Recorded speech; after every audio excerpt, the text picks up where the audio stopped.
So డెంగీలో మనకి main management treatment వచ్చేసి it depends on the severity అండి.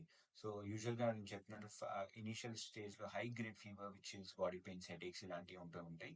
సో ఇనీషియల్గా వాళ్ళకి హై గ్రేడ్ ఫీవర్ ఉండి వీక్నెస్ ఉండి కళ్ళు తిరగడం అలాంటి సిమ్టమ్స్ ఏమైనా గిడ్డినెస్ లా కనిపిస్తే వాళ్ళని as early as possible first మనం చేయాల్సింది కంప్లీట్ బ్లడ్ పిక్చర్. ఈ కంప్లీట్ బ్లడ్ పిక్చర్ లో వాళ్ళకి ప్లేట్లెట్ కౌంట్ చూస్తుంటాం. ఇనిషియల్ ప్లేట్లెట్ కౌంట్ ఎంత ఉంది చూస్తాం. అండ్ దెంగి టెస్ట్ చేయాల్సిన టెస్ట్ దెంగి యాంటీజెన్ టెస్టింగ్ అంటాం. NS1 ఒక యాంటీజెన్ ఉంటుంది, IgM అని ఒక యాంటీజెన్ ఉంటుంది. ఈ రెండింటిలో కనుక ఏదైనా పాజిటివ్ ఉంటే యూజువల్లీ మనం దెంగి అని డయాగ్నోస్ చేస్తాము. సో ఈ కంప్లీట్ బ్లడ్ పిక్చర్ తో పాటు క్రియాటినిన్ టెస్ట్ ఒకటి చేస్తాం, కిడ్నీ ఫంక్షన్ టెస్ట్. అండ్ ఇంకోటి లివర్ ఫంక్షన్ టెస్ట్. ఎందుకంటే లివర్ లో కొందరికి దెంగి హెపటైటిస్ అని సీరియస్ కైండ్ ఆఫ్ ఇల్నెస్ చూస్తుంటాం.